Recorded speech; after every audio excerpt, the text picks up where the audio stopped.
दोस्तों, एक औरत आलू मटर की सब्जी और दाल रोटी बनाती है और अपने दो छोटे बच्चे 7 साल की बेटी और 4 साल के बेटे को खाना परोसकर काम के लिए निकल जाती है। उसके जाने के तुरंत बाद ही ये दोनों बच्चे घर से निकल जाते हैं, लेकिन उन्हें उनकी माँ तो नहीं मिलती और फिर ये दोनों इस बेरहम दुनिया में खो जाते हैं। दोस्तों, ये दोनों कुछ दिन तो साथ में रहते हैं, लेकिन फिर ये दोनों अलग हो जाते हैं। लड़की कहीं और चली जाती है, लड़का कहीं और चला जाता है और जब लड़की 21 साल की हो जाती है तब उनकी ज़िंदगी में एक चमत्कार होता है।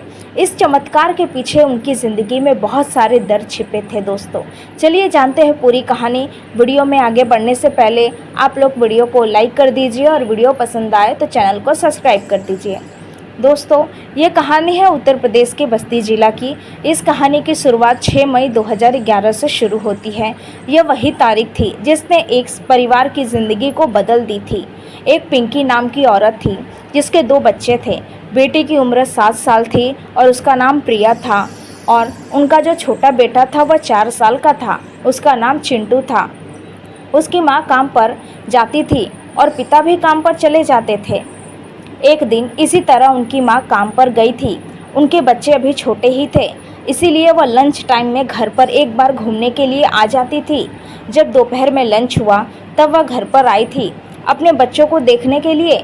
तब घर जब पहुंची तब उन्होंने देखा कि उनका जो बेटा चिंटू था वह घर में बैठकर रो रहा था। उनकी जो बेटी थी वह बाहर बच्चों के साथ खेल रही थी। इतने में उसकी माँ को बहुत गुस्सा आ जाता है और अपनी बेटी प्रिया को बुलाती है और उसे 2 थप्पड़ लगाती है और प्रिया को बुरी तरीके से डांटती है कि तुम्हारा भाई घर में बैठकर रो रहा है और तुम बाहर बच्चों के साथ खेल रही हो। पता है, मैं काम पर गई हूँ फिर भी अपने भाई का ध्यान नहीं रख सकती। इस बात से प्रिया को बहुत गुस्सा आया था। फिर वह थोड़ी देर में ही फिर से काम पर चली गई थी। प्रिया को काफ़ी समझा कर गई थी कि बेटे का अच्छी तरीके से ध्यान रखना, लेकिन प्रिया को तो बहुत गुस्सा आ गया था। ठीक उनके जाने के बाद ही प्रिया अपने भाई को लेकर घर से निकल गई और दोनों चलते चलते काफ़ी दूर निकल गए थे और खो गए। प्रिया जो थी वो तो होशियार थी। उन लोग चलते चलते स्टेशन तक पहुंच गए। स्टेशन पर पहुंचने के बाद उन्होंने देखा कि बहुत से लोग हैं जो ट्रेन में चढ़ रहे थे, तो वह अपने भाई को लेकर ट्रेन में चढ़ जाती है। ट्रेन जब दिल्ली पहुंचती है काफ़ी सारे यात्री उतर जाते हैं। उन्हें देखकर ये दोनों भी दिल्ली में ही उतर जाते हैं। उन दोनों को ट्रेन में बैठे 1 दिन हो गए थे। एक दिन में ये दोनों बच्चे भूख से बिलखने लगे। स्टेशन पर इधर उधर दोनों घूम रहे थे। जो चिंटू था वो माँ माँ कहकर पुकार रहा था और रो रहा था, और जो प्रिया थी वो अपने भाई को चुप करा रही थी, उसे दिलासा दे रही थी, बहला रही थी, फुसला रही थी। लेकिन प्रिया भी रो रही थी। माँ माँ करके इन दोनों बच्चों के ऊपर जब एक भले आदमी की नज़र पड़ी तब उन्होंने इन दोनों बच्चों को खाना खिलाया और उनसे पूछा कि तुम कहाँ से हो, तुम्हारा नाम क्या है।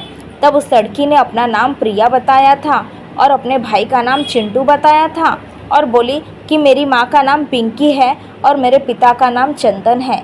उस भले आदमी ने उनसे यह पूछा कि तुम कौन सी जगह से हो और कहाँ से आई हो, लेकिन इन दोनों बच्चों को ये तो मालूम ही नहीं था कि वह किस जगह रहते हैं, कहाँ से आए हैं। पिंकी ने उस आदमी को यह बताया कि वह ट्रेन से चढ़कर आई है, लेकिन किस स्टेशन से आई है यह उसे मालूम नहीं था। फिर उस भले आदमी ने पुलिस को बताया। फिर प्रिया के कहने पर पुलिस वाले ने इधर उधर जांच पड़ताल की, लेकिन पुलिस वाले को यह पता नहीं लगा पाए ये दोनों बच्चे आखिर कहाँ से हैं और कहाँ से आए हैं।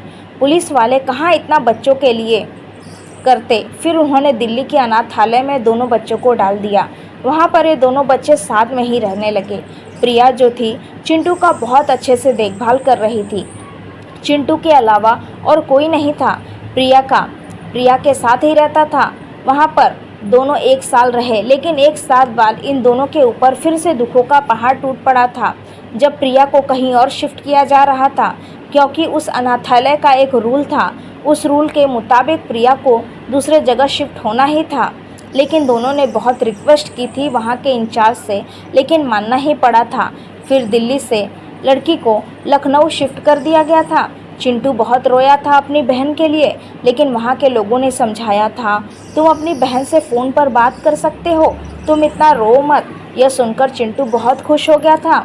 वक्त इसी तरह गुजरता गया। दोनों अलग अलग रहते थे, लेकिन उन दोनों की फ़ोन पर बात हो जाया करती थी। यह दोनों अपनी ज़िंदगी अलग अलग गुजारते थे, बहुत कठिनाइयों के साथ।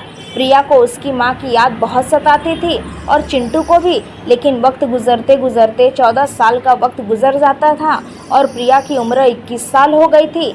एक दिन उस सेंटर में काफ़ी अतिथि आए हुए थे। प्रिया अपने भाई के बिना नहीं रह सकती थी। वह चाहती थी कि उसका भाई भी उसी के साथ रहे, लेकिन ऐसा पॉसिबल हो न सका था। एक दिन उनके सेंटर में एक अतिथि आए थे, तो प्रिया मौका पाकर उनके सामने अपनी फरियाद रख दी। इसके बाद अच्छी तरीके से पूछताछ की, तुम यहाँ पर कैसे पहुँची? तब उसने बताना शुरू किया कि मैं जब 7 साल की थी तभी अपने घर से अपने भाई को लेकर निकल गई थी और हम इस दुनिया में खो गए थे। फिर एक आदमी ने दिल्ली के अनाथालय में पहुंचा दिया था। वहां पर मुझे लखनऊ शिफ्ट कर दी गई थी, लेकिन मेरा भाई वहीं पर है। वह अतिथि वैभव प्रिया से कहने लगा, तुम्हारे माता पिता कहाँ हैं? तब प्रिया ने बताया कि मेरे माता पिता किधर है मुझे नहीं मालूम। मुझे तो 14 साल की बात याद नहीं और मुझे उम्मीद भी नहीं है कि मैं कभी अपने माँ से मिल भी पाऊंगी कि नहीं। यह बातें सुनने के बाद वैभव के पिता उसकी माँ से मिलने का फैसला किया।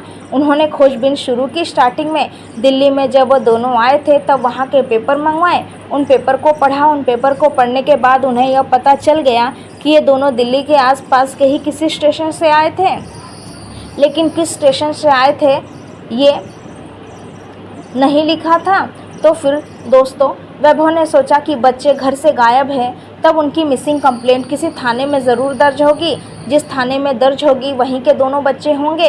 फिर वैभव ने आसपास के स्टेशन में जितने भी मिसिंग कंप्लेंट दर्ज थे 6 मई को वह सारे चेक किए, तब उनको सफलता उनके हाथ में लग गई थी और वो दोनों बच्चे बस्ती जिले के ही थे। दोनों का गांव किधर था यह प्रिया को नहीं पता था।